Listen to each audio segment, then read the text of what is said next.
마지막 날입니다. 제 8일차 15강 시작하도록 하겠습니다.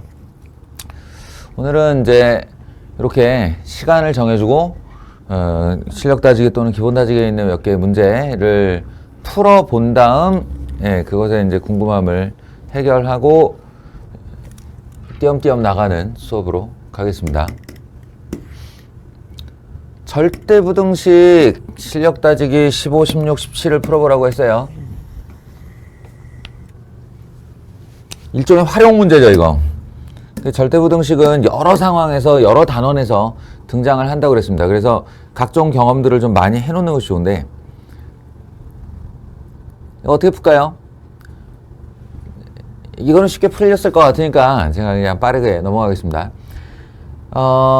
지름이 AB인 반원, 그 길이는 12. 거기에 한 점을 잡아. 그리고 AP를 지름으로 하는 반원을 하나 긋고, PB, 나머지 길이를 반원으로 하는, 지름으로 하는 반원을 또 하나 그려. 그 다음에 요 윗부분, 요 자투리 부분. 여기 이름이 없죠, 여기는. 활골도 아니고. 아무튼 요 부분에 색을 칠했을 때 그 색칠한 부분의 넓이의 최대값을 구하라 라고 했습니다. 반전으로 생각하는 것이 좋겠죠. 색칠한 부분의 넓이의 최대값, 여기가 제일 크고 싶다 라는 말은 반대로 하면 어차피 이 반원 넓이는 상수값으로 결정되어 있는 것이니 이 두 반원, 합쳐진 두 반원의 넓이의 최소값을 구하고 싶다, 이렇게 해요.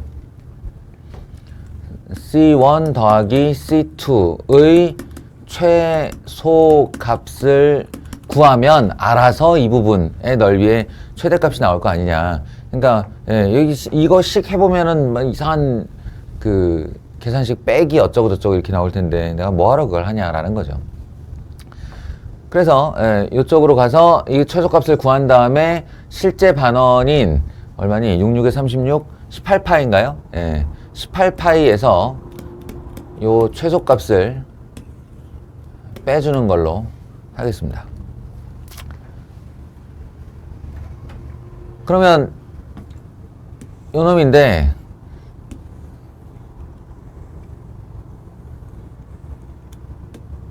어떻게 하면 되죠? 잡으면 되죠, 뭐. 아무데나. 뭘 잡을까요? 저 같으면은 여기에 아무데나 둘 중에 아무 녀석의 반지름을 X로 잡을 것 같아요. 이게 편할 것 같아요. 아니어도 되는데요. 아니어도 되는데 그래도 어차피 넓이 구할 때는 반지름, 지름이 아니라 반지름을 쓰니까 이만큼을 X로 잡은 사람도 분명히 있을 텐데 이렇게 X를 잡으시면 됩니다.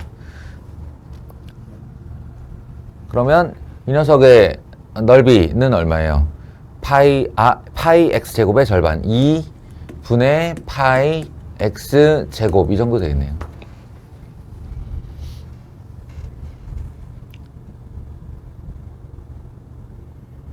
그리고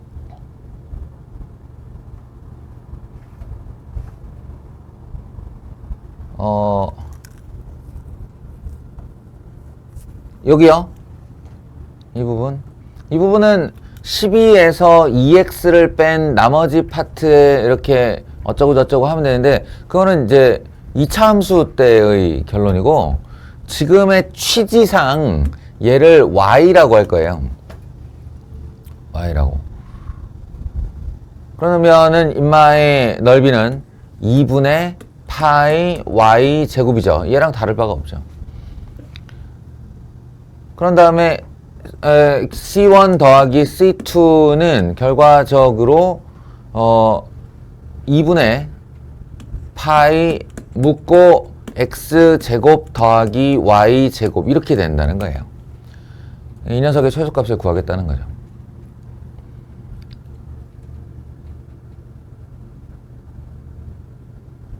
이해하시겠죠? 그럼 그 전에 들고 있는 게 뭐냐? 그걸 들고 들어가야죠. 이게 절대부등식이니까. 그래서 여기도 X고 여기도 Y고 하니까 이제 우리가 상수값으로 들고 있게 되는 건 2배의 X 더하기 Y가 12이다. 전체 길이 12이다. 그래서 x 더하기 y는 6이다를 들고 있게 되는 거죠.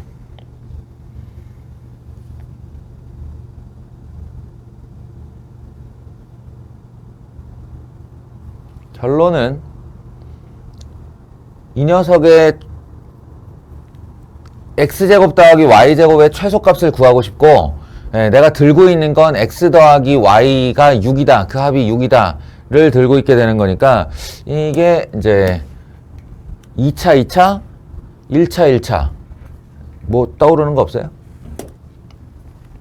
코시 슈바르츠 부등식에서 x제곱 더하기 y제곱이 등장했고, 여기에 x 더하기 y가 등장을 했잖아요.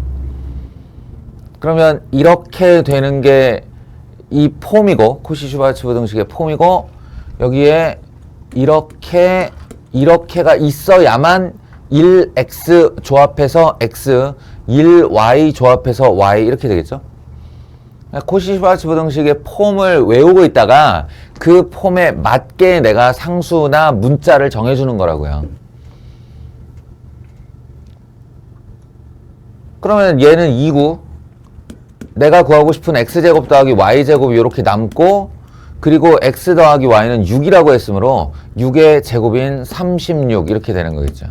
그러면 x제곱 더하기 y제곱은 18보다 크거나 같다. 한마디로 x제곱 더하기 y제곱의 최소값이 18이다 라는 게 되는 거고요.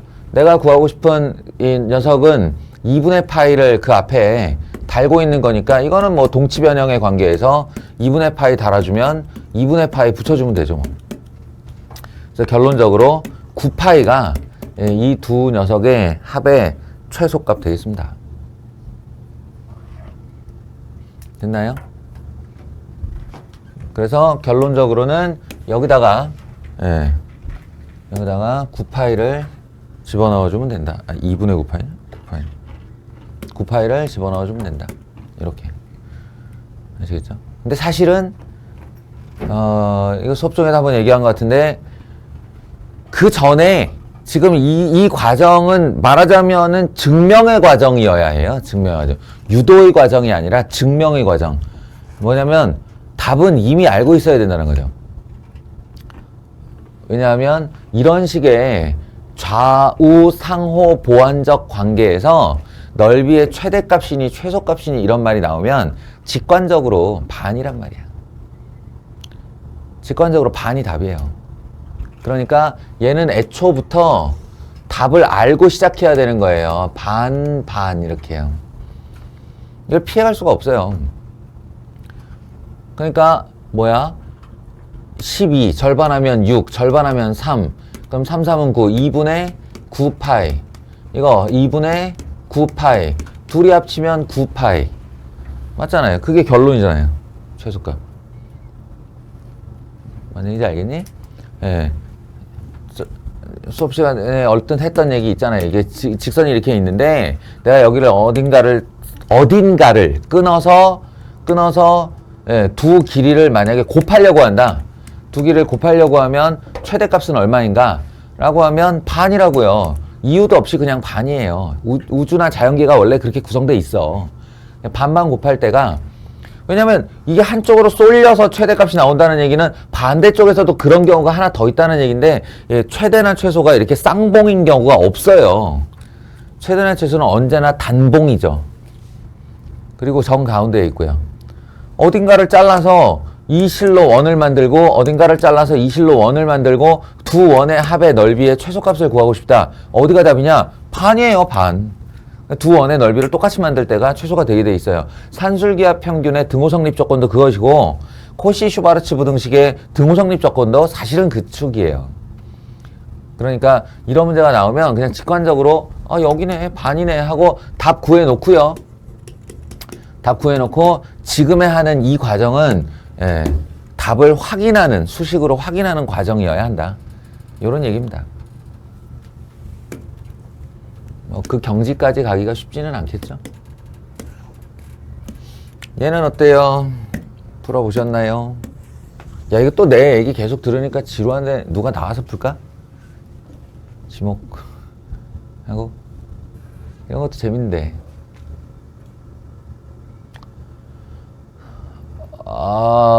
본인이 자연계 성향인 사람들은 이런 거 굉장히 좋아할 텐데 그 쇼츠나 릴스 짤 같은 데 보면 이게 넋놓고 바라보게 되는 몇 가지 릴스들이 있는데 그 중에 이렇게 이런 철판이 이렇게 쫙 나오면 프레스기가 있어요. 프레스기가 아주 무지막지한 힘으로 얘를 눌러내는 거죠. 그러면 그 두꺼운 철판이 꾹 눌리면 이렇게 접히고 이렇게 이쪽 꾹 누르면 이렇게 접히고 그런 거 안 보냐?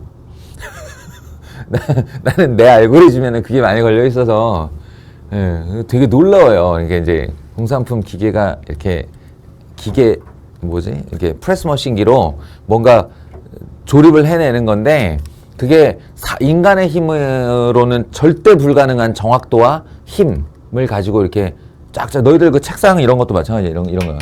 이런 거 만들어낼 때 이걸 내가 손으로 수작업으로 만든다고 생각해봐. 말도 안 되지만 이 강력한 철판을 프레스가 이렇게 꾹 누르고 돌고 꾹 누르고 돌고 꾹 누르고 돌고 이렇게 하는 게 있어요. 넋놓고 바라보게 되는데 그렇습니다. 지금 그 얘기예요. 이거 이만한 철판이 있는데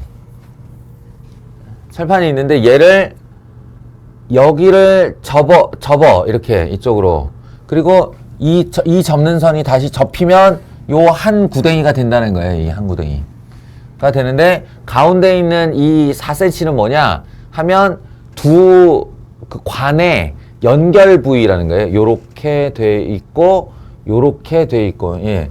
그러니까 여기가 물 흐르는 곳, 여기가 물 흐르는 곳, 그리고 양옆이 벽에 해당하는데 여기는 이제 브릿지 정도 되겠죠.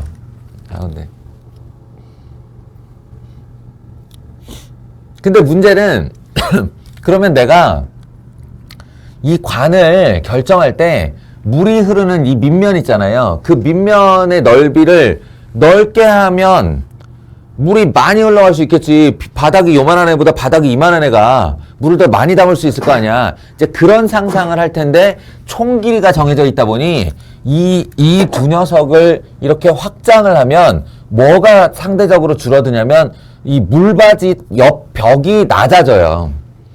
그러니까 밑면을 넓게 하면 물바지의 요 통로가 낮아지는 거죠. 그러다 보면 물이 넘쳐올 수 있잖아요. 그러면 이제 물을 이 빗물바지는 빗물바지 맞냐? 수로네. 예. 이 수로는 물을 최대한 많이 통과시키는 게 나의 목적인데 이걸 넓게 했다가 높이가 낮아지면 그 또한 방해 요소고 그러면 높이를 높게 해보자. 높이를 높게 해보려면 이 내구탱이가 길어져야 되는데 어차피 총 길이는 100cm니까 요 밑바닥이 좁아질 수밖에 없다고. 여기가 좁아지면 얘네들이 높아지겠죠.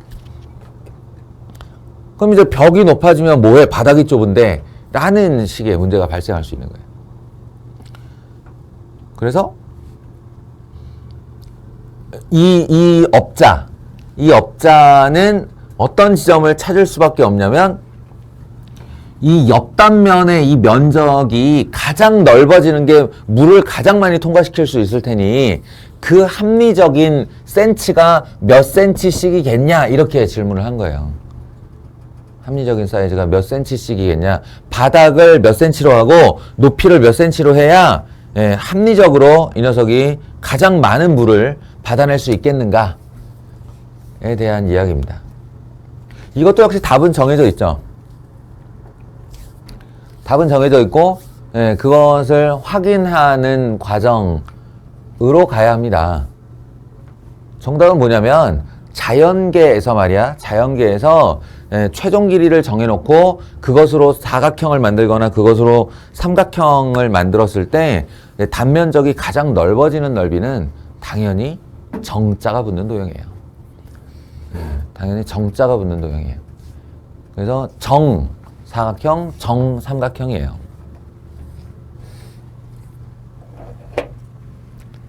아무튼 이제 답은 정해놓고 풀이의 과정으로 들어가 보자 라고 하면 이게 넓이의 합의 최대값 이랬는데 속지 마세요. 두 면적은 같을 수밖에 없는 거잖아요. 지금 구조상. 그러니까 우리는 한쪽만 구하는 겁니다. 얘는 길이 100cm가 아니고요. 길이 50cm로 갖고 노는 게 맞아요. 길이 50cm. 그러면 중간에 브릿지에 해당하는 이 4cm의 벽도 2cm만 가져가게 되는 거겠죠. 그러면 50이라는 총 철판의 길이가 있고 거기서 2cm라는 길이를 빼면 48cm죠. 네, 문제는 이렇게 한정되는 겁니다. 48cm를 한정해 놓고 총 48을 가지고 가운데에 있는 밑판의 길이와 양쪽 벽 높이를 결정하는 거죠. 그래서 이번에도 x, y로 하겠습니다. x, y. 그러면 x 더하기 2y가 48인 거죠. x 더하기 2y가 48을 유지해야 하는 거고, 그리고 내가 최대의 넓이를 구하고 싶은 건 결국 얘가 이제 x와 y로 이렇게 세워졌을 때 이 면적이 최대가 되고 싶은 거니까 x, y의 최대값을 질문한 겁니다. 그러니 합이 일정할 때 곱의 최대값을 질문했다. 여기서 떠올라야 되는 건 산술기하 평균이죠. x 더하기 2y의 산술기하 평균을 쓰세요. 그러면 얘네 둘이 곱한 거니까 2xy가 되겠죠.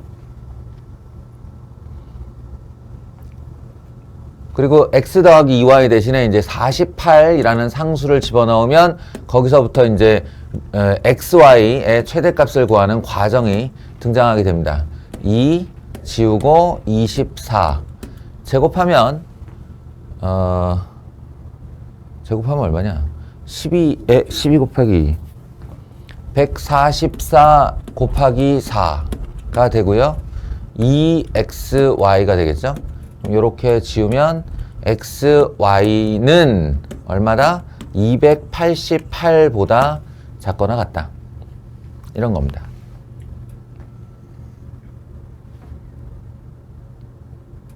그러니 이 xy 단면적의 넓이는 최대 288이다가 되고요. 그게 두 개니까 두 배를 하면 576 정도 되겠죠. 이해하시나요?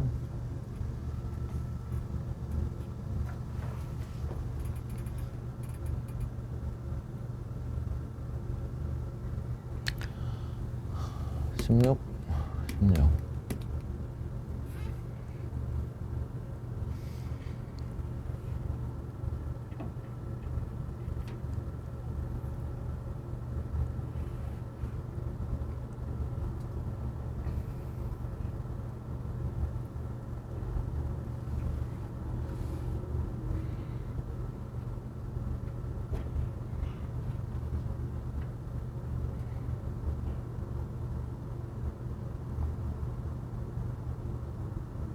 아, 윗면이 없어서 이게 정다각형이 아니구나. 그러면 x는 y니까 24. 밑면이 24, 높이가 12. 밑면이 24, 높이가 12일 때가 넓이가 최대가 되는군요. 이 윗변이 없다 보니까. 오케이. 2대1이네요. 2대1. 뭐 아무튼 이런 얘기다. 산술기하 평균은 이런 때 사용하는 거다 라는 얘기입니다. 마지막 문제요.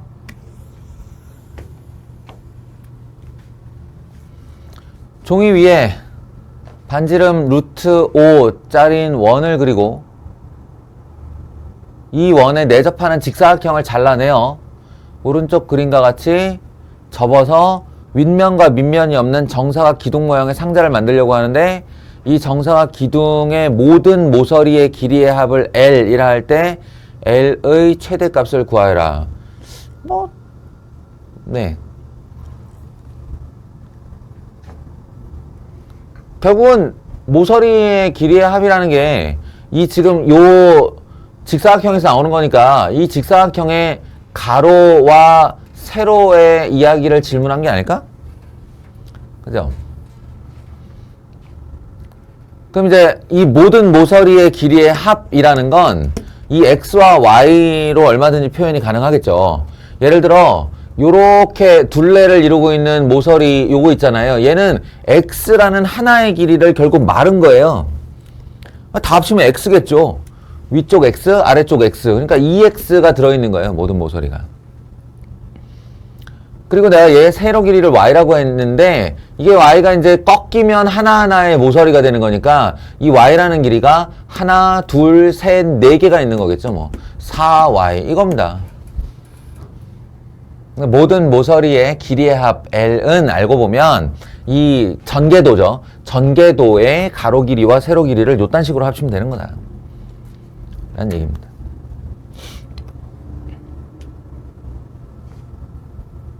그리고 이 L, 2x 더하기 4y의 최대값을 구하라가 질문이고, 그럼 x와 y를 이렇게 별도의 문자로 놨을 때는 둘 사이에 어떤 관계가 있을 때 최대 최소 관계가 성립하는 거죠.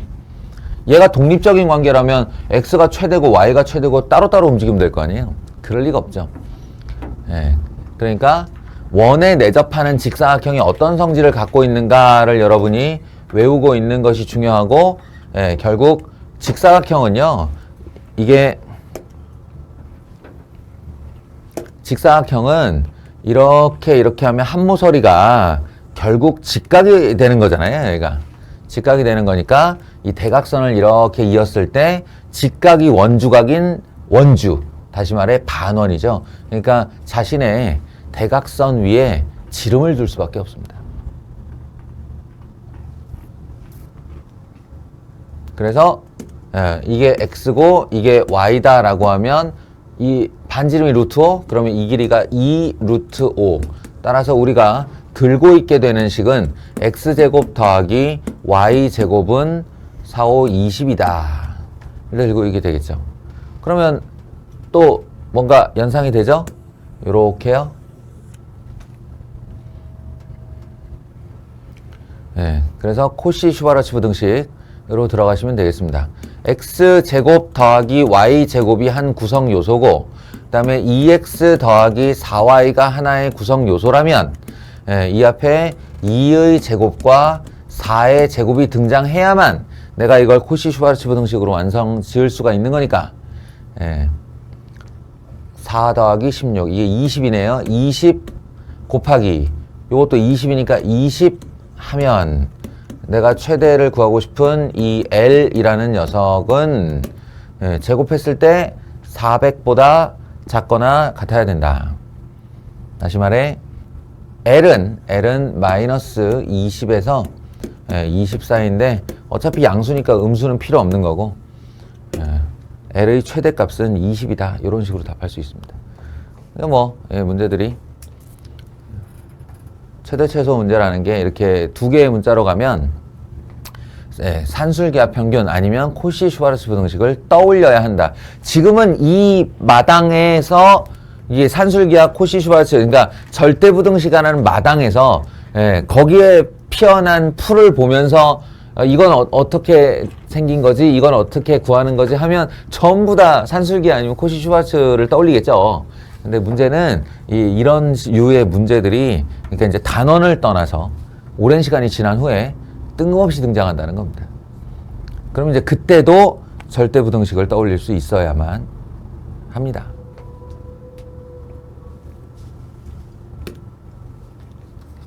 시편입니다.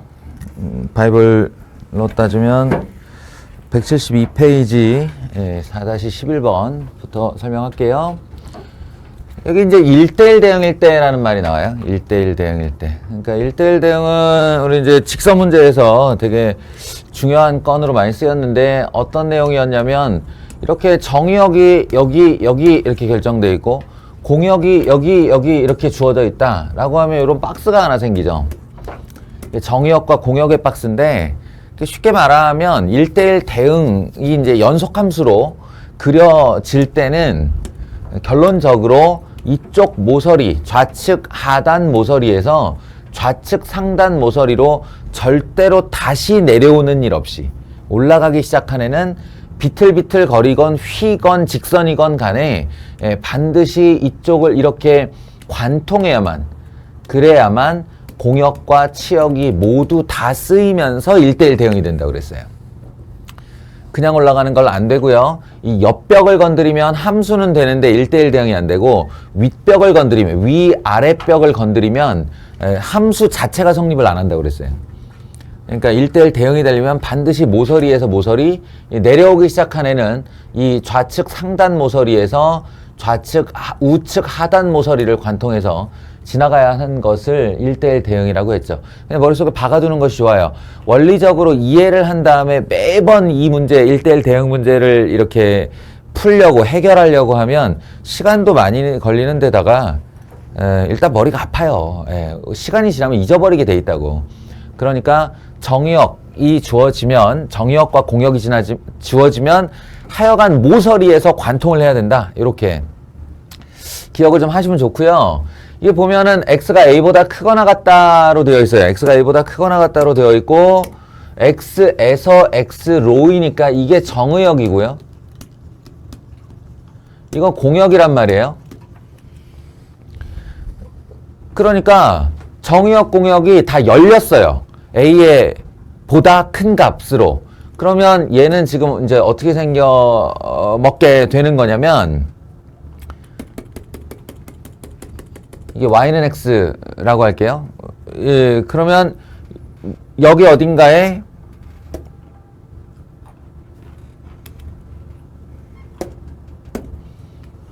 a가 있고, 여기 어딘가에 다시 a가 있으면 그게 y는 x랑 반드시 만나겠죠, 이렇게.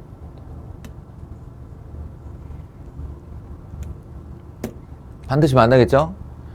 이거보다 오른쪽, 이거보다 위쪽이니까 나에게 활동해야 될 박스가 요렇게 열리게 되는 거예요, 이쪽이. 그리고 이제 이 안에 어떤 함수가 통과하면서 1대1 대응이 되고 싶다라는 얘기는 딱 철칙으로 삼으라고요. 반드시 모서리를 관통하여 지나가야 된다. 이렇게. 이래놓고 내려갈 수는 없겠죠. 내 활동 영역이 여긴데. 그러니까 이 여기를 지나서 올라가 줘야 된다. 이걸 기억하시면 됩니다. 별로 마음에 안 든다. 그냥 여기를 보시고, 여기를 지나서 올라가 줘야 된다. 이 생각을 하시면 돼요.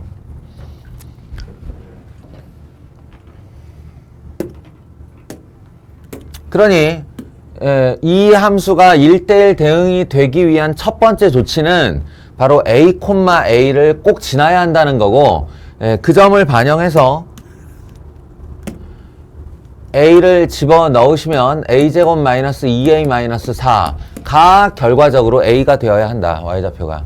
이걸로 a제곱 마이너스 3a 마이너스 4는 0, 이 방정식을 풀면 a는 4 또는 a는 마이너스 1이 나오는데요. 어떻게 선택해요? 뭐 a가 양수다 음수다 말도 없는데요 하는데, 이거 그래프로 선택하는 겁니다. 그러니까 이 그래프를 보시면 a가 4일 때는 여기가 4, 여기가 4니까 요렇게 박스가 마련되고, 얘가 4,4를 지나는데 어떤 방식으로 지나느냐의 문제예요. a에 4가 들어가면 이 녀석의 원래 생긴 모습이 어떻게 생겼냐, 대칭축이 1에 있고 더하기 1 마이너스 5, 꼭지점이 마이너스 5에 있는 녀석이에요. 그러니까 이쯤에서 꼭지점을 이렇게 지났다가 상승하는 녀석이라는 거죠. 그 상승하는 녀석이 4,4를 지나서 이렇게 올라가니까 이건 내가 원하는 상태가 맞는 거예요, 지금. 여기를 지나고 올라가는 녀석. 그런데 이 정의역과 공역이 요렇게 되면요, 요렇게. 이 a가 마이너스 1이면 마이너스 1, 마이너스 1이고 이렇게 열리는 거죠. 여기를 지나긴 지나요. 지나긴 지나는데 어떻게 지나냐면 이렇게 내려가서 여길 지난 다음에 더 내려가서 꼭지점 여기 있다가 이렇게 올라간다고요. 그러면 이 그림은 여기를 지나긴 지났는데 중간에 애가 사라졌죠. 정의역에 해당되는 함수가 없어요. 그리고 이 중간에 갑자기 나타나서 여기서부터 올라가는 이런 그래프가 된다는 거죠. 그러면 이 부분에 정의역에 해당되는 치역도 없고, 그리고 내려가 버린다는 것도 문제고 해서 어느 경우에도 성립하지 않게 됩니다. 그러니까 그래프 생긴 모양을 잘 보면서 어쨌든 내려갔다가 올라가는 상태에서 만나서 올라가야 된다. 이걸 기억하세요. 내신 출제 확률이 되게 높은 문제입니다. 자주 나와요, 저 문제. 다음, 당시 fx가 실수 전체의 집합에서 사용된 y는 fx가 존재하고 f서클 fx가 x이고 f0이 1일 때 f-1의 값은 얼마인가 이렇게 질문을 했는데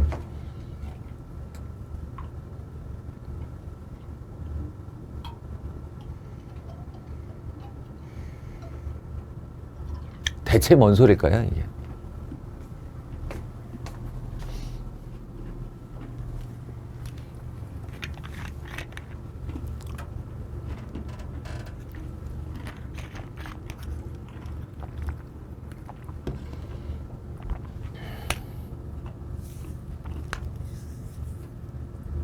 대체 뭔 소릴까요?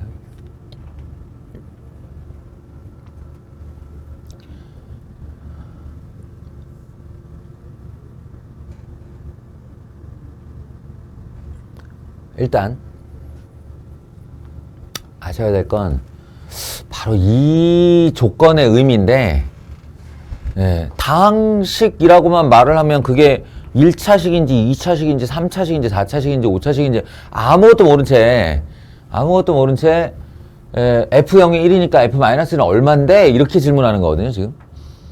이게 과연 타당한 질문인가, 가능한 질문인가 싶은데 그 핵심에는 저 녀석이 있습니다.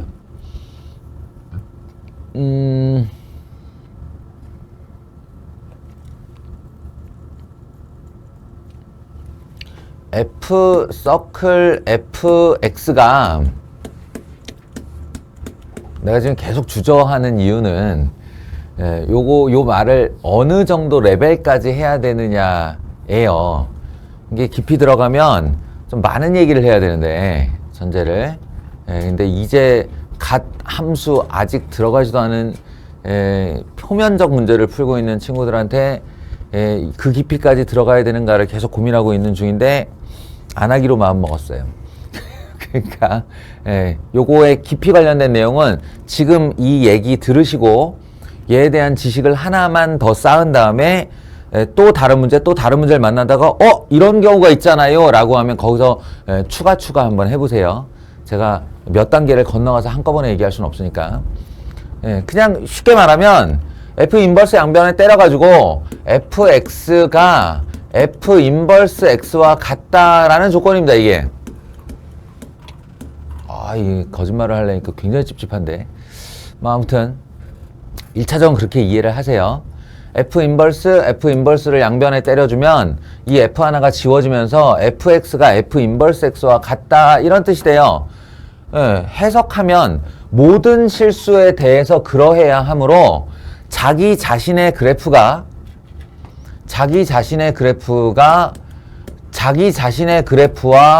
y는 x 대칭 상태여야 한다는 얘기입니다.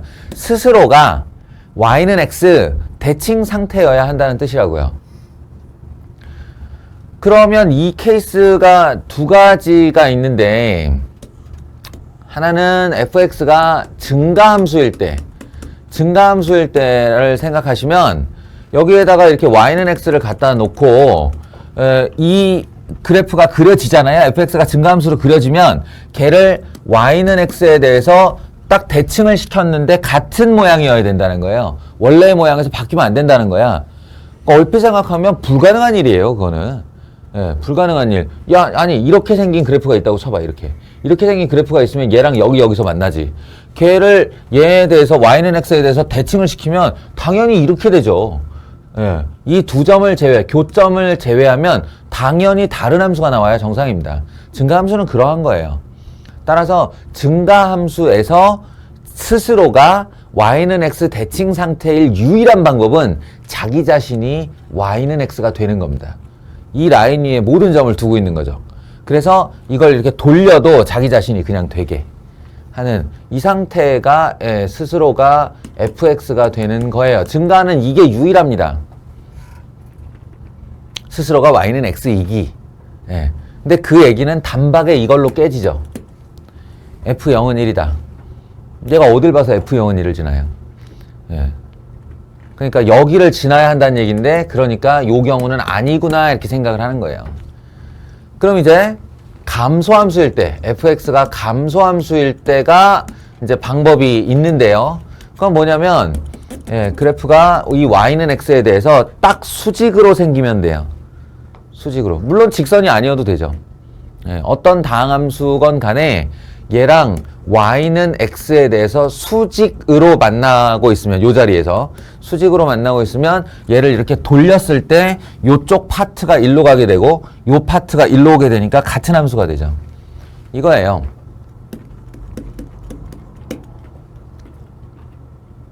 그러하니 0,1을 지난다, 0,1을 지난다도 요렇게 해결하면 되죠. f0은 1이다도. 따라서 이 직선은 fx는 x 이퀄 마이너스 x, 기울기가 마이너스 1이어야 되고 y절편이 1이어야 되니까 요렇게 나온다로 생각할 수 있어요. 나온다로 생각할 수 있고, f 마이너스 1을 구하라고 하니 그 값은 2예요 이렇게 대답할 수 있다는 거죠. 별거 아닌 얘기 같지만 이 f서클 f가 x이다 라는 점을 자기와 자기 자신의 역함수가 같은 그래프이다 라는 사실로 변환시키고, 그래서 증가할 때와 감소할 때로 나누고, 이게 감소하는 경우가 맞다, 감소하는 직선이 맞다, 이렇게 해서 마이너스 1에 대한 대답을 할 수 있다. 여기서 이제 저기서 다시 한마디를 더 보태야 되는데, 아니 몇 마디를 더 보태야 되는데 제가 그걸 포기하고 지나가도록 하겠습니다. 양의 실수 전체 x에서 x로 1대1 대응 또 나왔네요. 1대1 대응. 근데 저거는 이제 정역이나 공역을 제한한 경우가 아니라서 그냥 증가함수이거나 감소함수라는 소리입니다. 증가함수이거나 감소함수이다. 아니구나. 양의 실수 전체구나. 쏘리. 1사분면 이야기예요. 1사분면 이야기고, 여기 양의 실수니까 이쪽이 양수인 부분, 이쪽이 양수인 부분, 나의 활동 범위가 여기입니다. 그리고 이게 1대1 대응이 되려면 반드시 이 꼭지점을 지나고 증가를 해야 된다고 그랬죠. 따라서 f 인버스 x가 x제곱이다, 이렇게다 라고 얘기하는 것은요, fx는 나는 이렇게 생겼어요 라고 말해주는 겁니다. y는 x 대칭이라고 그랬죠. 이게 fx이다. 그리고 우리는 이미 무리함수를 지나왔기 때문에 이 루트 x라고 실체를 볼 수도 있어요.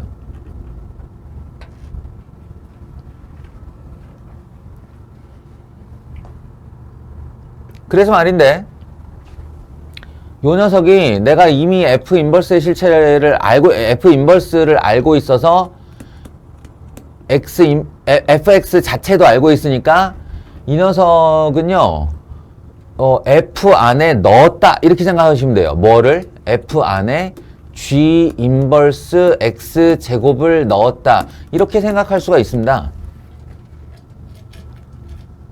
그런데 말이죠,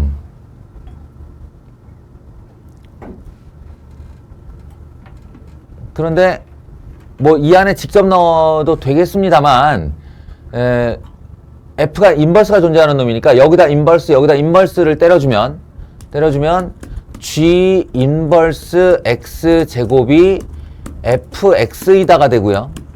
fx이다. 방금 전에 했던 내용이죠. 여기다가 f 인버스 x이다. 쏘리.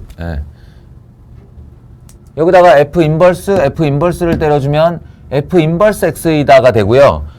이 녀석의 실체가 루트 x라고 했으니까 요렇게 출발을 할 수가 있는 거죠.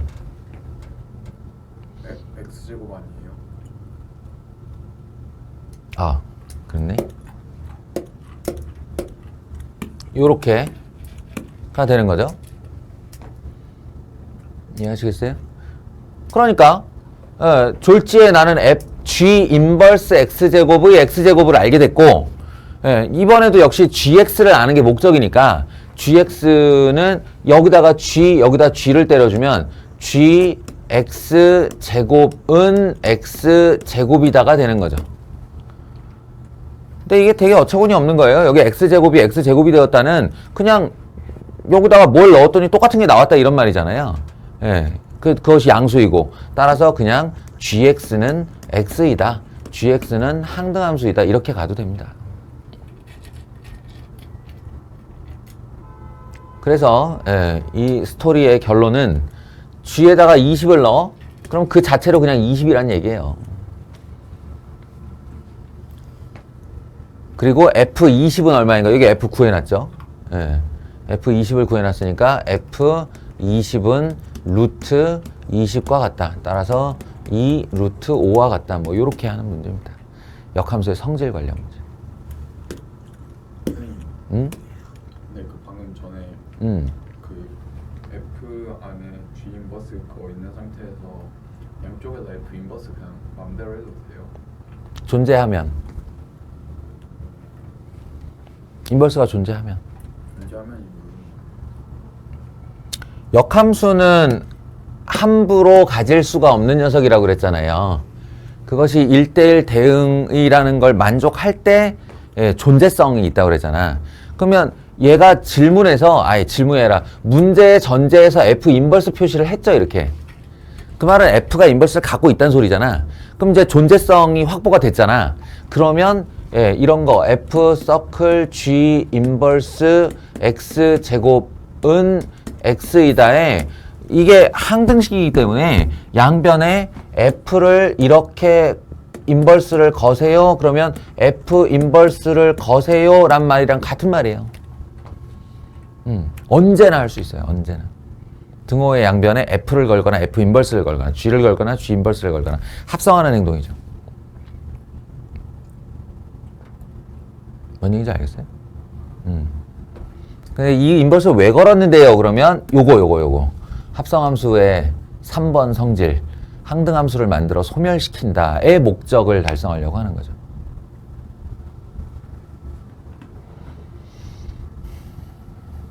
그러고 나면 이렇게 된다. 막 해도 돼요? 막은 아니죠. 막은 아니고 인버스가 존재할 때만.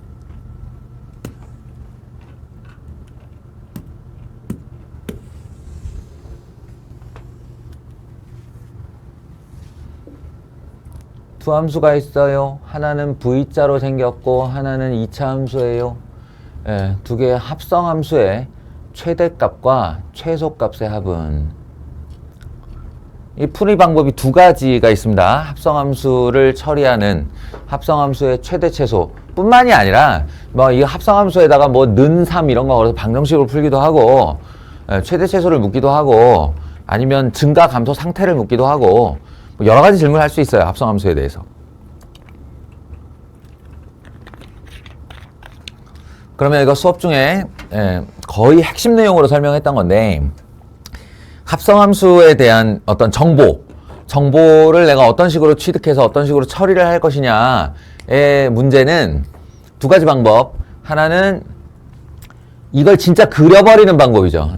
G 서클 fx를 직접적으로 내 눈으로 바라보면 지금처럼 최대 최소 이 그래프상에서 어디가 제일 높은지 어디가 제일 낮은지 이런 것에 대한 정보는 그냥 내 눈에 보이는 대로 답하면 되죠. 여기가 제일 높네 이렇게. 여기가 제일 낮네. 제일 편해요.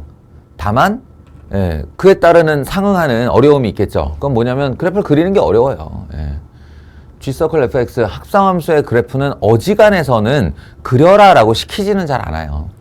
내가 그냥 자의적으로 그릴 수는 있겠지만 그 그림에 어려움이 있습니다. 그리고 이제 두 번째 방법은 분리해서 생각하는 거죠. 분리해서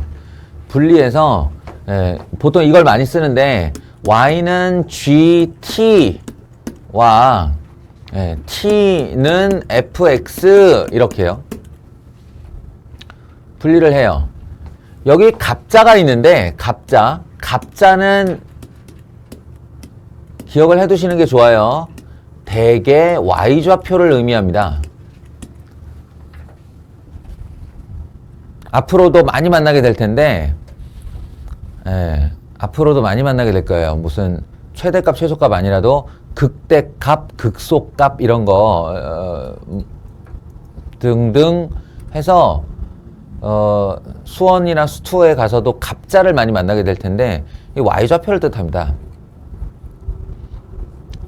그게 점좌표여야 할 때는 몇 콤마 몇 이게 점으로 표시하죠. 극대점, 극소점 이런 식으로. 근데 지금은 Y좌표인데 누구의 Y좌표라는 거예요? 얘의 Y좌표죠. 저 함수에. 그러니까 최대값, 최소값은 여기서 나오는 게 맞아요. Y좌표니까요.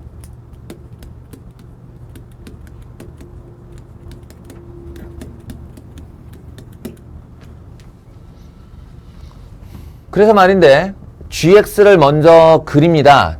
단 그리기는 그리는데 어떻게 그리냐면 9 점선으로 그려요.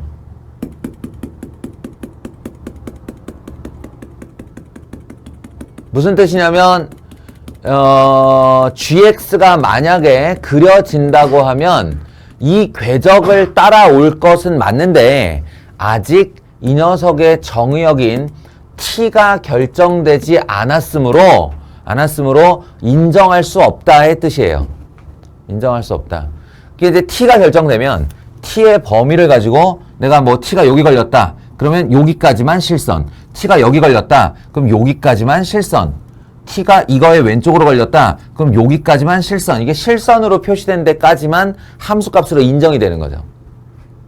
함수는 정의역이니까요. 그런 다음에 이제 일로 오는 거예요. 아, 이거 Y좌표 중에 여기 있는 이 궤적 중에 Y좌표가 가장 높은 애와 낮은 애를 내가 좀 찾아야 되는 건데 T가 아직 결정이 안 됐네. 그럼 T는 어떻게 결정하지? 여기서 결정하는 거죠. 이게 세로축이 T축이고요. 가로축이 X축인데 2, 마이너스 5, 2, 마이너스 5를 꼭지점으로 하는 이렇게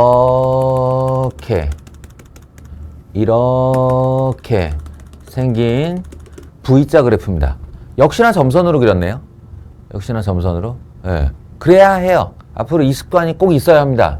왜냐하면 아직 정의역 반영을 안 했어요. 전 이 그림만 그린 거죠. 그냥 요 그림만. 절대값 x-2 마이너스 5만 그린 거지 그게 어디서부터 어디까지가 인정된다라는 것을 확인하지 않았어요. 지금부터 확인을 해야겠죠. 여기 있네요. x가 0에서 5까지. x가 0에서 5까지. 이 x가 0에서 5까지. 오르면 얼마냐. 여기 정도가 5인가 본데 0에서 5까지. 랍니다. 그러니 이 녀석이 실선으로 인정되는 자리는 여기서부터 이게 정의역이니까요. 요 정의역에 해당돼서 보이는 부분 이만큼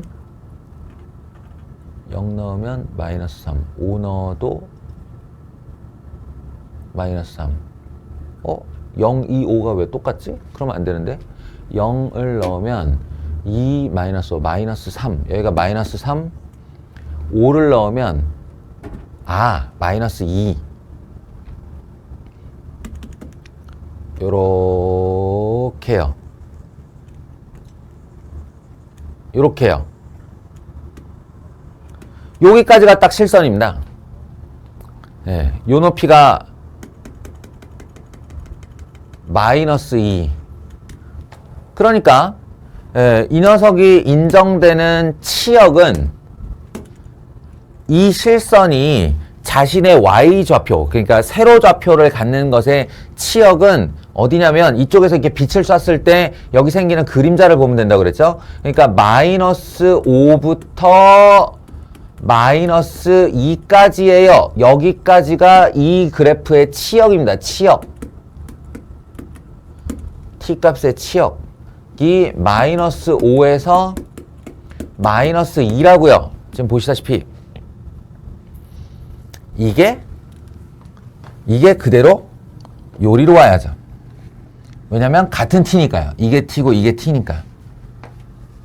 그래서 마이너스 5부터 마이너스 2까지를 정의역이 결정된 겁니다. 이제 이 정의역이 결정되었으니 요 녀석의 치역도 결정이 되어야겠죠. 요렇게 내려갔다가 요렇게 올라가서 여기까지가 실선으로 인정이 되는 겁니다. 파란색이 여기서 인정되는 y좌표들이에요. 그러니까 이 그림에서 가장 높은 값은 여기죠. 마이너스 5를 넣었을 때 얼마예요? 여기다 마이너스 5를 넣으면 25 마이너스 30 더하기 8 마이너스 5 3 이거 별로 안 높네. 3입니다. 3. 3이 최대값. 그리고 고맙게도 얘 대칭축이 마이너스 3인데요. 꼭지점을 자기 정의역 안에 두고 있죠. 그러니까 꼭지점이 가장 낮은 값 맞습니다. 이 놈은 마이너스 1이에요. 아까 내가 슬쩍 구해봤어요. 대칭축인 마이너스 3을 넣으면 169에 마이너스 1이니까. 그래서 최대값과 최소값이 이렇게 구해지는 겁니다. 3과 마이너스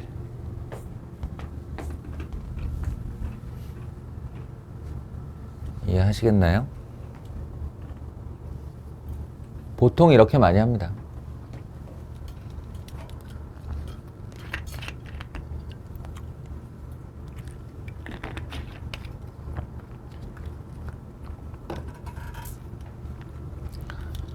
합성함수를 그러면 그리면 어떻게 돼요?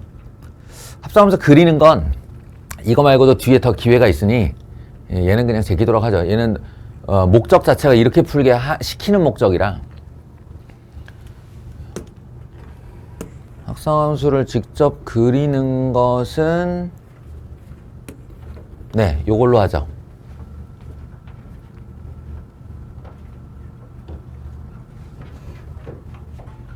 아마 이 뒤로 몇 개가 합성함수를 직접 그리는 문제일 거예요.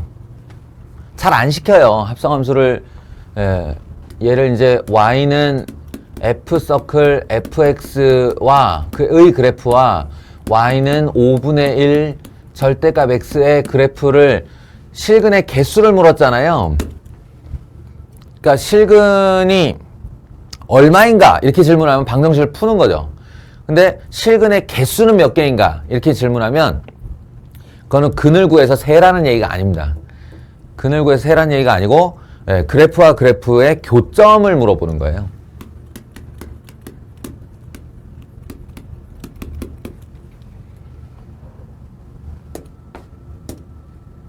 그럴 가능성이 높아요. 따라서 우리 연습했던 거 기억을 할는지 모르겠지만 해보도록 하겠습니다.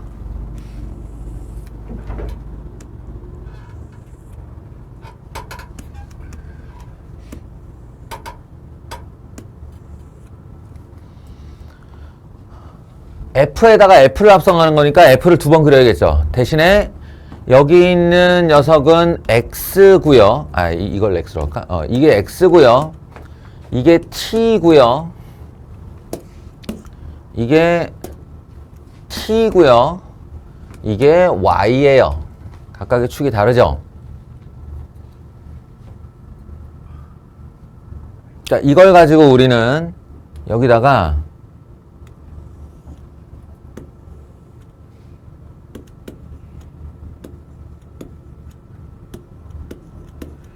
x, y의 합성함수를 그릴 거예요.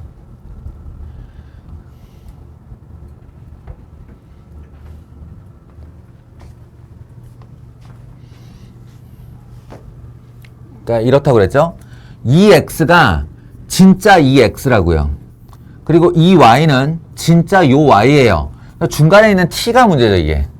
중간에 있는 t가 이제 매개의 역할을 해야 되고 우리는 그것의 영향력을 따지되 무시해야 된다. 이렇게 얘기를 했습니다. 자, 해볼게요. 일단은 뭐 당연하게도 x가 뭔가 이렇게 분기점을 만드는 자리가 2니까 음의 무한대부터 2까지 이렇게 쭉 올게요. 음의 무한대부터 2까지 쭉 이렇게 오면 여기 이 녀석도 음의 무한대부터 2까지 이렇게 같이 따라오는 겁니다. 이렇게 같이 따라와요. 그럴 때 무슨 일이 벌어지냐면 양의 무한대에서 t값은 양의 무한대에서 0을 향해 쭉 내려오게 됩니다. 양의 무한대에서 0을 향해 쭉 내려오게 돼요. 그러니까 여기가 양의 무한대이고 0이 여기 있으니까 t는 여기서 이쪽으로 쭉 내려오게 되죠. 무슨 얘기인지 아시겠어요? 그러면 그 y좌표가 어떻게 되냐? y좌표가 양의 무한대에서 0을 향해 내려왔다가 그리고 다시 꺾여서 올라가는데 어디까지 올라가냐면 2까지 올라간다. 이렇게 되는 겁니다. 결론이.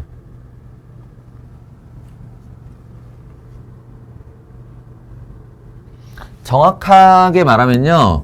요걸 한번 끊어주는 게 좋아요. 요 t가 2가 되는 순간 뭐가 변화가 일어났잖아. 그러니까 여기서 한번 끊어주자면 이런 거죠. x가 음의 무한대에서 0까지 일단 와보자. 여기서 여기까지만 와보자. 여기서 여기까지만 와보면 이 녀석은 어디까지 오냐면 t가 양의 무한대에서 2까지 내려오거든요. 근데 t가 양의 무한대에서 2까지 내려오면 정확히 y값은 양의 무한대에서 0까지 내려와요. 그러니까 여기로 향해서 이렇게 쳐박는다는 소리죠.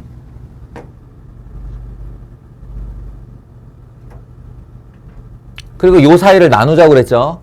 x가 0에서 2까지 움직여보면 t는 2에서 0으로 내려오게 되는데요. t가 2에서 0으로 내려오면 오히려 y값은 0에서 2로 올라갑니다. 0에서 2로 올라갑니다. 이걸 기억하세요. 그러면 x가 0에서 2까지 움직일 때 y는 0에서 2로 올라가죠. 이렇게요. 이렇게. 그러니까 이렇게요.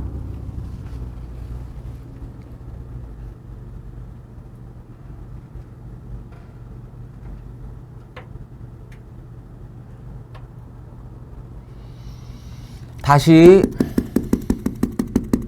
이번에는 이렇게 나눠볼게요. x를 2에서 4까지만 이동시켜 볼게요. 이 x를 2에서 4까지 이동시키면 t값은 0에서 2로 올라가요. 0에서 2로. 이렇게 올라오잖아요. 지금 0에서 2로. 그럼 t값이 0에서 2로 올라오면 오히려 y값은 2에서 0으로 내려가죠. 그러니까 4까지 2에서 0으로 내려가는 거예요.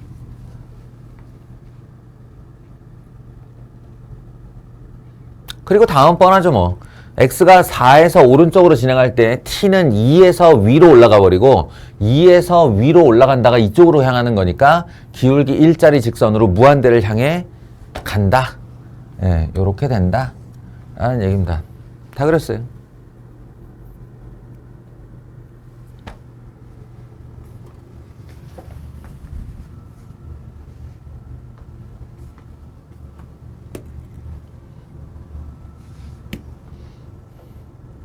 역함수 훈련시키느라고 이렇게 하긴 했는데 사실은 고등학교 1학년쯤 되면 저 절대값이요.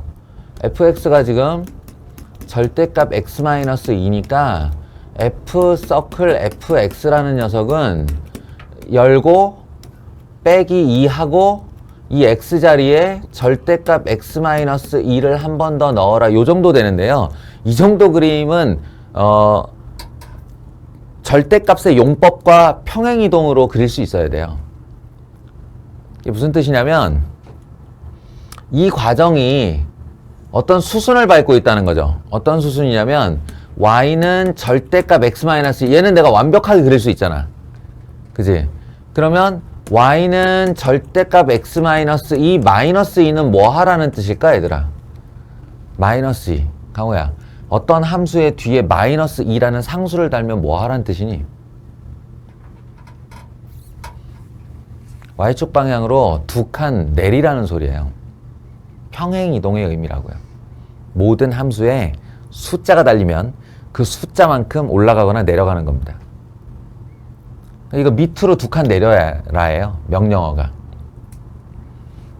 그리고 거기에 절대값을 다시 씌운 거죠. 지금 이 그래프는 이 세 단계의 수순을 밟고 있어요. 그 세 단계마다 각각의 명령어, 두 단계구나. 이 두 단계가 각각의 명령을 가지고 있는 거고 그 명령을 당신들이 수행하면 되는 겁니다. 첫 번째, 이 아이는 2에서 꺾인 V자 그래프. 누구라도 알고 있잖아요, 이거. 그죠? 그리고 요 녀석은 뭐냐면 그 그래프를 들고 이 절대값 x-2를 들고 밑으로 두 칸 내려라 해요. 이거 밑으로 두 칸 내리면 어떻게 되냐면요. 이 자리에서 마이너스 2까지 내려가요. 마이너스 2까지 내려가서 이쪽으로 45도 올라오면 당연히 여기는 4죠. 두 칸 갈 때 두 칸 올라오니까. 그리고 이쪽은 0입니다. 이렇게요. 왜냐면 두 칸 갈 때 두 칸 올라가니까. 이 밑으로 두 칸 내려왔다며. 그 이런 그림이 돼요. 그리고 이 그림을 전체 절대값을 씌우면 우리 수업 중에 한 얘기죠. 이것만은 기억했으면 좋겠다고 내가 했잖아요. 예, 함수 전체에 씌우는 절대값. 의미가 뭐라고? x축 아랫부분을 접어 올리는 거라고요. x축 아랫부분을 접어 올리는 거라고요.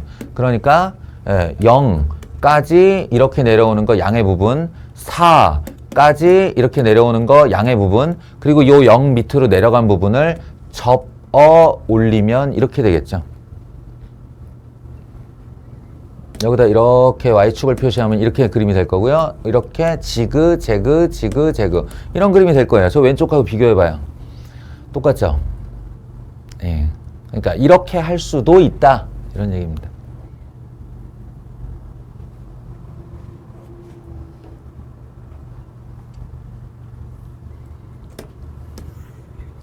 그러니 지금이야 황당무계하겠지만 이게 이제 함수 파트 다 지나고 너희가 고2 되고 고3 됐을 때는 저 정도쯤의 함수 절대값의 애를 만나서 그걸 한 번 서클 정도, 이거 사실은 뭐 한 3-4번 서클 해도 얼마든지 그려낼 수 있는 녀석입니다.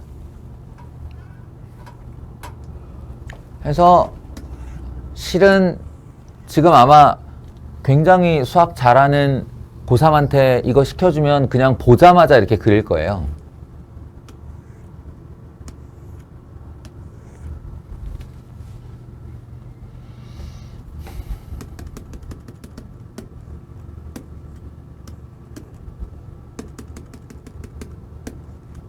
됐습니다. 얘와 5분의 1 절대값 x를 만나게 하자. 얘는 평행이동이 되지 않았으니까 원점 출발 맞고요. 그럼 원점에서 한번 만나겠네요.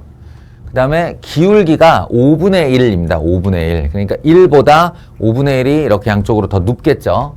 그래서 이쪽으로 이렇게 눕고 이쪽으로 이렇게 누운 V자 그래프가 나오게 되는 거예요. 잘 알다시피 직선은 기울기가 한번 차이가 나버리면 다 두 번 다시 만나지 않습니다. 따라서 이 교점의 개수는 하나, 둘, 셋이 나올 것이 확실해요.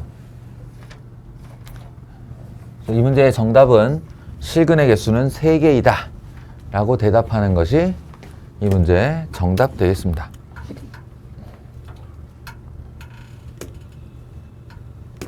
되게 쉬운 문제여야 한다.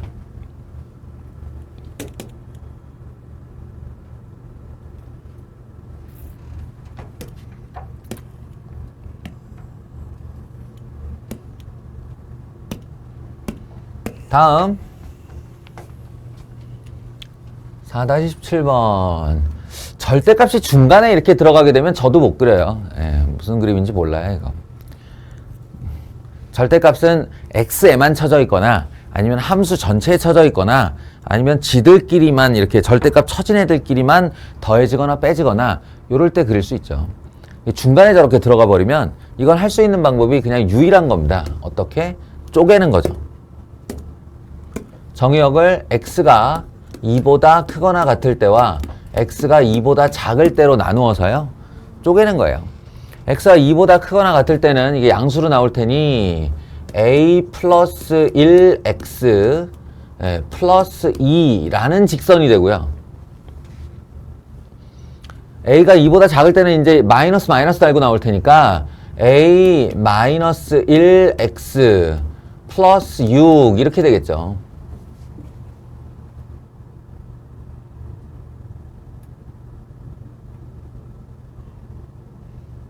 그리고 똑같이 x에다 2를 집어넣으면 여기다 2를 집어넣으면 2a 더하기 4라는 자리에서 만나거든요. 이게 연속인 것은 문제가 없어요. 연속인 것은 문제가 없으니까 역함수가 존재하기 위한이라는 이 말이 뭘 원하는 거냐. 이게 지금 우리가 함수를 x는 이 자리에서 인위로 끊어놓은 거란 말이야. 그래서 여기에 기울기 a 플러스 1인 직선, 여기에 기울기 a 마이너스 1인 직선이 이딴 식으로 이렇게 만나게 되는 건데 이게 요렇게 돼서는 역함수가 존재하지 않는다는 거죠. 그러니까 원하는 건 뭐냐면 x 이퀄 2에서 만난다 하더라도 이렇게 올라갔다가 이렇게 되라. 그러니까 증가하면 계속 증가해라. 아니면 감소했으면 계속 감소해라. 이런 식으로요. 예. 꺾이는 건 중요하지 않아요. 기울기가 일치할 필요도 없어요. 다만 증가 감소만 서로 좀 지켜라. 이게 증가하면 너도 증가해라. 이거 감소하면 너도 감소해라. 그래야 1대1 대응이 된다. 이런 얘기입니다.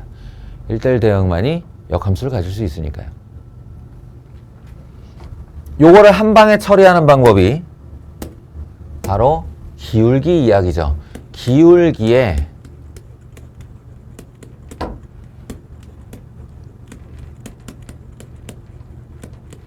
곱이 양수이면 돼요.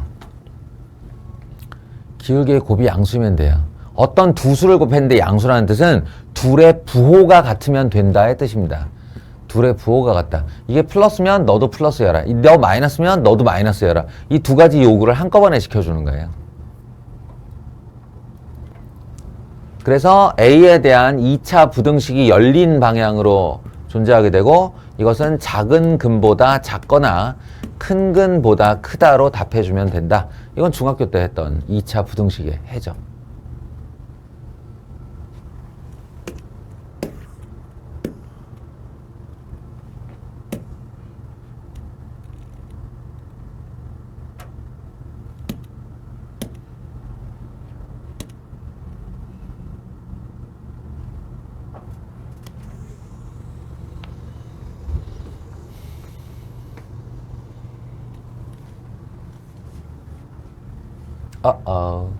이런.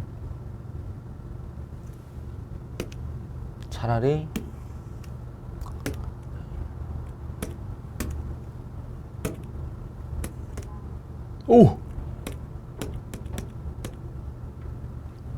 요거를 끌고 오고 F 서클 fx가 fx이다? 이거라고 그랬나요? 그죠? 거기 있는 원소 나열법, 조건 제시법을 해석해 보면 원소의 개수는 그러니까 집합 기호의 조건 제시법 가지고 말장난하는 건데 x들을 모아봐라. 어떤 x들이냐면 이걸 만족하는 x들을 모아봐라 라고 하는 요구사항은 원소의 개수를 질문하는 것이 아니라 첫 번째 이렇게 해석할 수 있어요. 방정식 fx equal fx의 해는 이렇게 질문하는 것일 수도 있고요. 해의 개수는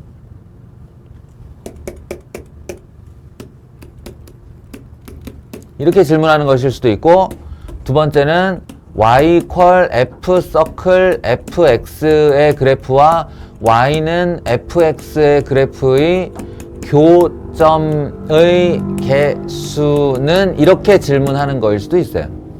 같은 말. 그러니까 집합기호에 갑자기 원소의 개수가 왜 나와요? 이럴 수 있는데 번역을 해보면 그냥 집합기호 가지고 말장난한 거다.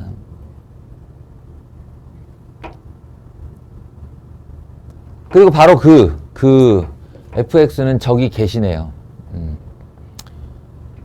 저렇게 생겼대요. 뭐 수치도 하나도 안 준 거 보니까 그림 가지고 해결하라는 뜻이네요.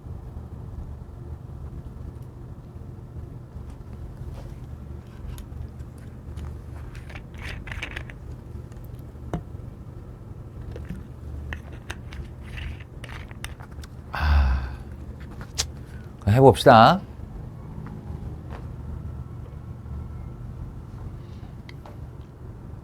뭐부터 해볼까요?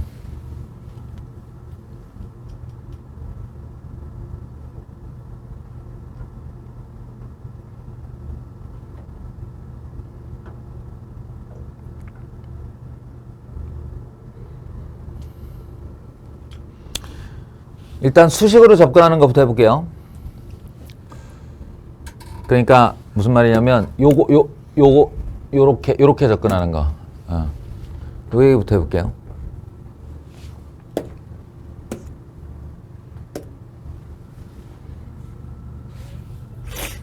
제일 빠르게는 뭘 찾으면 되냐면 이런 생각을 하는 거예요.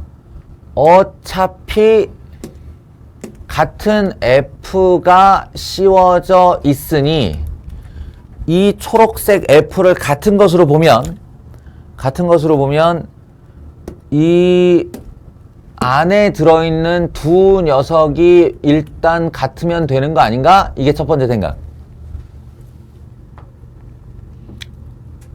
초록색 F에 내가 숫자를 넣어가지고 서로 같다라고 하려면 fx와 x가 같은 아이면 되는 거 아니야. 이게 3이면 이것도 3이고 이게 5면 이것도 5고 그럼 바깥에 있는 f를 신경 안 써도 되는 거잖아. 같은 값을 넣을 건데 그런 x가 몇 개? 그냥 2개 있다. 저 그림에서 보시면 여기에다가 뜬금없이 그려준 y = x가 바로 그 뜻이에요. y = x가 이쪽에 이제 y = x인 거죠. 이게 fx 그래프고 두 개가 서로 만났다 라고 하면 어디랑 어디냐? 여기랑 여기다 이렇게 해요. 이 값을 알파라고 이 값을 베타라고 제가 이름을 그냥 붙여볼게요.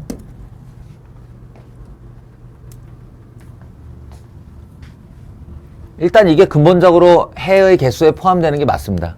x값이니까요. 그럼 x 이퀄 이게 0인 걸 뻔히 알고 있는데 알파라고 그러니까 너무 속 보인다. 그냥 0이라고 할게요. 저는 일반화 시키려고 그랬던 건데 그냥 0과 알파 이렇게 합시다. x 이퀄 0과 x 이퀄 알파 이렇게 해요.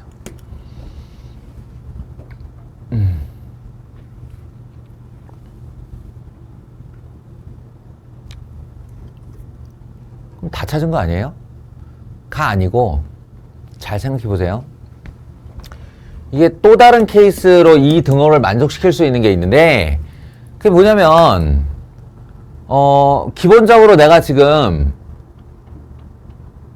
F0이 0이다를 확보해 놓은 상태잖아요. 그죠? 또 F 알파는 알파이다를 확보해 놓은 상태잖아요. 여기 있는 이 알파가 y는 x랑 만난 자리니까 이거 y좌표로 얘기를 해도 여기를 알파라고 했으면 여기가 알파겠지. 그렇지 않아요?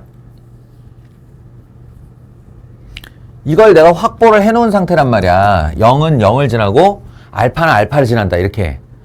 그렇다면 이 초록색 f에다가 양쪽에 숫자를 넣는데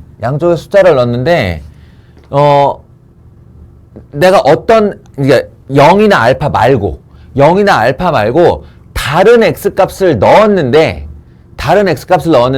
그게 이 f알파하고 똑같은 높이를 갖는 애면 그게 알파 역할을 할 거 아닌가. 이런 생각을 할 수 있죠. 내가 F 베타를 넣었는데 그게 알파가 되어주기만 한다면 그 높이가 그런 애가 또 존재한다면 걔도 답이 되겠지 이런 거예요. 이해되십니까? 여기다 내가 베타를 이렇게 넣었는데 그럼 F 베타도 알파의 높이를 갖고 F 베타가 알파가 된다면 F 알파는 알파인 걸 알고 있으니까 둘 다 알파가 될 거 아닌가 높이가.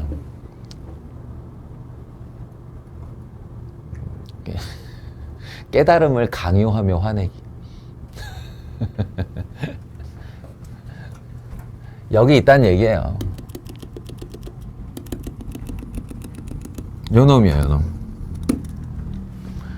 요 베타를 여기다 이렇게 집어넣으면 내가 이게 알파라는 높이를 찾아놨기 때문에 이 알파에서 가로선을 딱 그었는데 얘 말고 또 만나는 점이 있으면 그 자리가 바로 내가 x를 집어넣었는데 알파가 되는 녀석이잖아요. 저거 찾는 놈이잖아요. 이렇게 되면 이 결과가 알파이기 때문에 이미 f 알파가 알파인 걸 알고 있는 나는 여기다가 베타를 집어넣으면 그게 알파가 된다는데 그럼 f 알파인 거잖아요. 네, 그리고 여기다가도 베타를 집어넣으면 f 베타가 알파래매. 그런 높이를 찾아 놓은 거니까 무조건 성립하죠. 이것도 똑같아요. 내가 여기다가 어떤 다른 종류의 감마를 집어넣어서 그게 똑같이 0 되는 애를 찾을 수만 있다면 그 녀석은 이 녀석의 해가 된다는 거예요. F0이 0인 걸 확보해 놨으니까. 근데 그런 애가 어디 있느냐? 2차 함수니까 항상 축의 반대편에 하나씩 더 갖겠지 뭐. 이렇게 되는 거예요. 감마. 네, 보시다시피 F감마가 0이거든요. F감마가 0이면 여기다 감마를 넣었을 때 생각해보세요. 어떻게 될지. 그럼 F감마가 0이라며. 그럼 우변 0이에요. F감마가 0이라며. 그럼 여긴 0이에요. F0이 0이라며. 아까 확보해 놨잖아. 이런 식으로. 그래서 요렇게 찾은 감마와 요렇게 찾은 베타가 모두 근의 추가가 됩니다. 추가가 됩니다. 요 녀석하고 요 녀석 요렇게. 그래서 정답이 4개예요, 이게.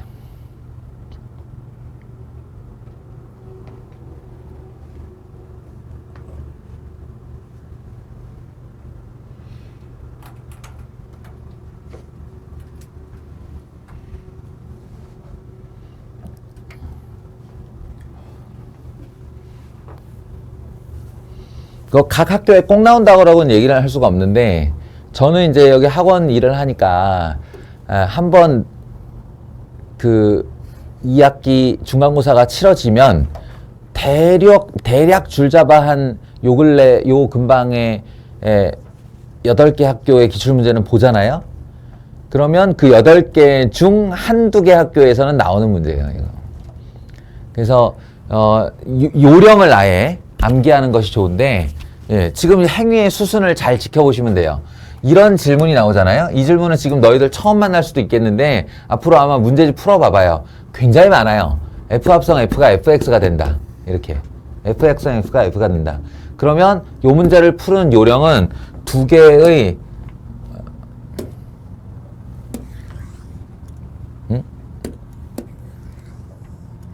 개의 스텝을 가지고 있습니다. 그래서 첫 번째 스텝은 뭐냐 하면 fx와 x의 x값 확보.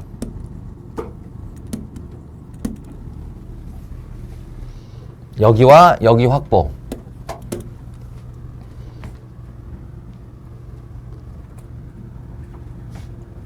그리고 스텝 2는 뭐냐면 각 각 점에서 가로선과 만나는 점 확보. 무슨 말이냐면 이 점에서 가로선, 그어서 그래프와 다시 만나는 점이 있으면 그 점 확보. 지금 2차 함수라서 하나인데요. 이거 3차도 나오고 4차도 나와요. 다 가능해요.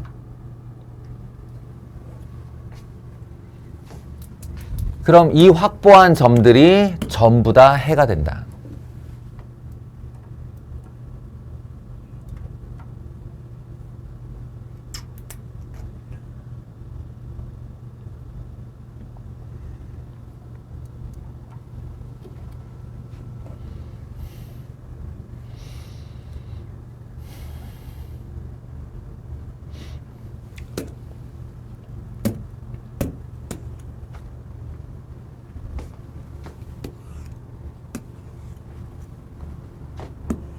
그래서 3차 함수를 너희가 아직 배우지 않았음에도 불구하고 y는 fx라고 이렇게 내준 다음에 f 서클 fx는 fx 방정식의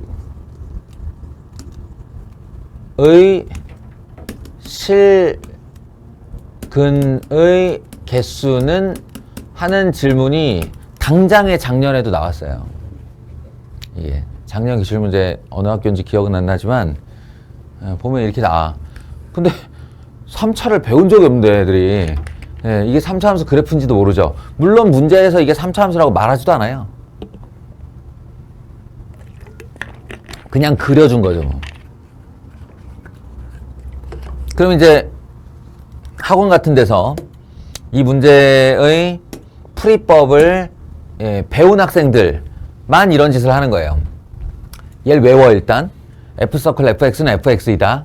얘 종류 많다. F서클 fx는 x이다. F서클 fx는 fx이다. F서클 fx는 상수이다. 이렇게 세 종류가 있어요. 방정식의 유형이. 그 중에 여기가 fx일 때예요. 그러면 여기다가 y는 x를 긋는다. 첫 번째 스텝. 그런 다음에 얘의 교점을 확보한다. 이게 첫 번째 스텝. 두 번째로는 그 교점들에서 각각의 가로선을 긋는다. 가로선을 긋는다. 가로선을 긋는다. 가로선을 긋는다.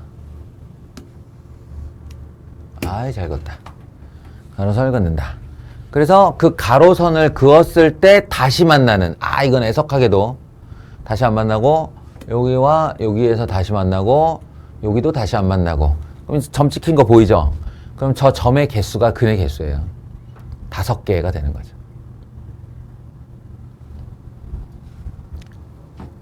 이 그림이 만약에 여기가 살짝 내려와서 여기를 이렇게 접하고 올라가는 그림이었다면 이 점도 역시나 근의 개수가 됩니다.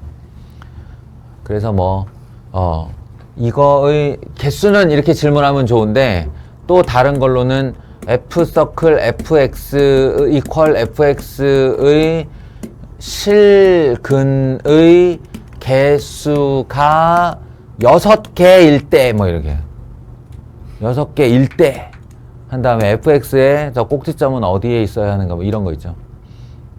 그러면 이제 이렇게 접하는 상황 만들어서 문제 풀어야 되는 이런 건 이제 수능 문제 정도 돼요. 실제로 출제된 적이 있느냐? 있죠. 당연히 있죠. 몇 년도더라? 이게 세월이 지나니까 옛날에 이런 거 문제 딱 하면 연도도 나오고 그랬는데 잘 안 나오네요. 하여간 어디에 나왔느냐? 그건 기억해요. 21번 킬러 문항이 나왔어요. 지금 이 유형이. 그러니까 이게 허투루 넘길 만한 내용은 아니다.